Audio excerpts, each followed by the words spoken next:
Unlimited. Okay, news happened in the NFL while we were talking to our tribal chief who will look to win the Royal Rumble tomorrow on ESPN Unlimited. General manager for the Minnesota Vikings, Kwesi Adofo-Mensah, has been fired. Joining us now, the man that broke the news, senior NFL insider for ESPN, Adam Schefter. Hey. Schefter, good to see you. Hope the kitchen's doing well. Okay, tell me about the Kwesi Adofo-Mensah firing. This feels late in the cycle. What do they do from here? How'd they get to this point? Well, it is late in the cycle. It's an unusual time to fire somebody when he had been in Mobile at the Senior Bowl all week long, working for the Vikings, and then you come back to chilly Minnesota and deliver the news just a short time ago, minutes ago, that you are firing Kwesi Adofo-Mensah. Now, let me say this, that I think one of the things that people talked about in the league all during the year was the tension that existed within the Vikings organization. And there were people who said, someone just texted me this morning, they go, I told you it was ugly in Minnesota. And there was all sorts of talk. People didn't like people didn't get along, tension. I remember speaking to our Vikings reporter, Kevin Seifert, about it a few weeks ago. We had thought that there was a transfer of some power from the front office to the coaching staff, that the coaching staff had been given more power. The point is, Pat, there's a lot to this. There's a lot that's going to come out on this particular situation. But the way it was set up was not working for people. Okay. And the Vikings made the decision to fire him. Now, they have inserted their longtime executive vice president, Rob Brzezinski, into the role, the leadership role. He will lead the team through the draft. So that tells you that they're not in any rush to go hire some new general manager right now. Rob Brzezinski will lead the team. And then after the draft, they will do a search for a new general manager. Okay, it sounds like Kevin O'Connell's doing the leading of the team, feels like, if that is what you are kind of talking about, the power going. And if you need to answer that, certainly answer that. If it's any more information or breaking news, we appreciate you obviously joining us here with little to no warning. So it sounded like somebody wasn't happy that maybe J.J. McCarthy had to be the quarterback of the Minnesota Vikings. I don't want to just like point to one thing, but because there was reports that maybe Aaron Rodgers would go to the Minnesota Vikings. And then there was rumblings maybe coach was like, yes, just like any player or coach in the NFL would naturally do normally is like Aaron Rodgers can potentially be, especially if the coach is a quarterback. I could really make some magic. There was allegedly interest there. And then ultimately a decision was made to go with J.J. McCarthy, and let alone Sam Darnold. Interest had to be there. Now we're going to go with J.J. McCarthy. Sam Darnold now obviously in the Super Bowl. Is that where it kind of begins and ends? I don't want to kind of... Look, here's the deal.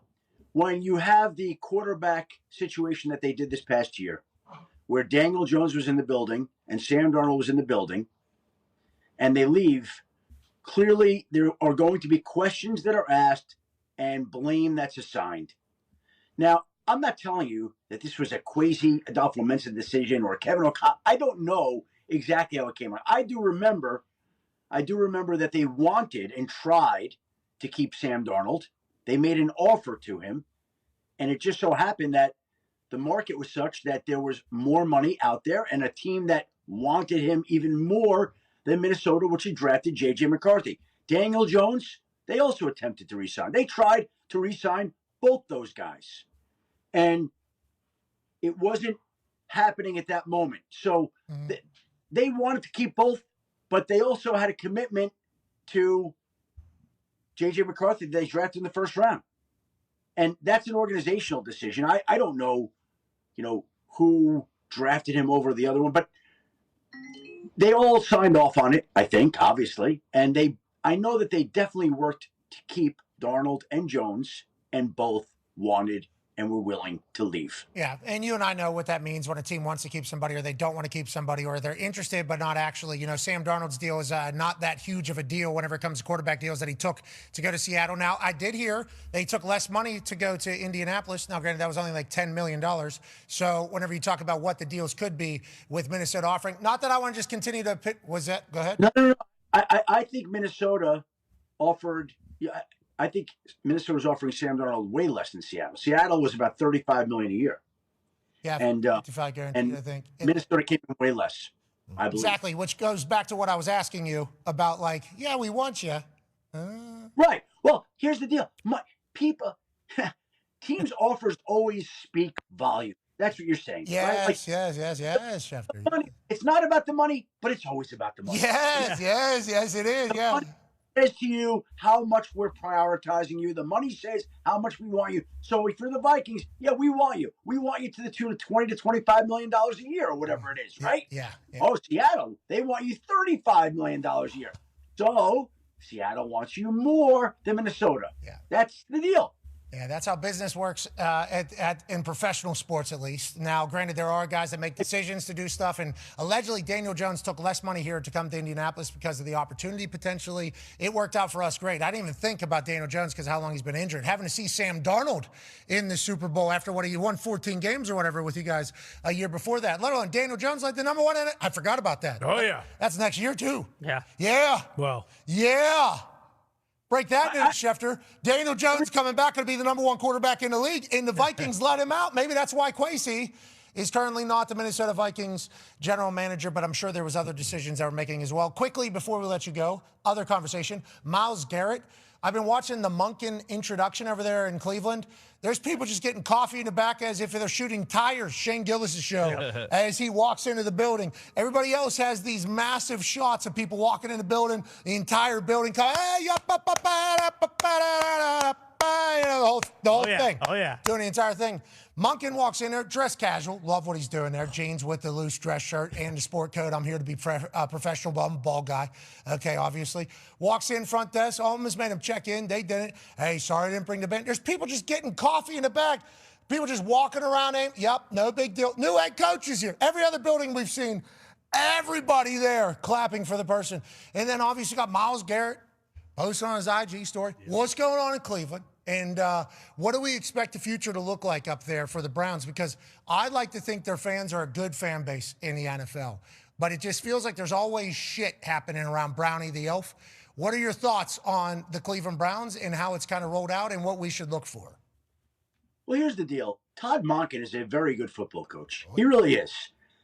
I got no problems at all with hiring Todd Monken. The phone's just going nuts. I got no issues with Todd Monken. The issue is that you plugged one dam or one leak and you created another. Like you wanted to build up the offense, and so you brought in somebody that knows offense in Todd Monken, a football coach, and now you're going to probably wind up losing Jim Schwartz. So now your defense suffers. And I think they felt like our defense is so good that if we could just get somebody to elevate the offense, then we'll be in good position and good shape. So they got Todd Monken. He's going to do that. But now, I know Jim Schwartz has got 2 years left on his contract, but we're talking about how money shows you certain appreciation in whatever business. And it's the same thing in any business. If you don't get the job that you applied for, the promotion that you wanted, and it went to somebody else, you're not going to feel great about staying with that particular company, right? So now it's up to those two sides to figure out how they're going to go on and probably break up. I know the Browns want Jim Schwartz back, but Jim Schwartz doesn't want to be back. So how's that going to end up? Haslam's done this before. Hey, you don't like me? Go talk to Andrew. I'm not even taking a meeting with you. Andrew, what's he need? Money. Give him the most. Yeah, make him the highest paid coordinator in the NFL. The guy in Houston does not want to come to Cleveland no matter what we offer him. Oh, yeah? What's the offer? Yeah, make him the most of all time. And then he goes in there. Can easily do that with Schwartz right now. I'm sure there is somebody that knows what coordinators are worth. What is an average coordinator salary in the NFL right now? Pretty high, I would assume, or no? I will say this, that the coaching salaries this offseason have spiked. And they've gone up quite a bit. And it speaks to, number one, how important the coaches are, and number two, how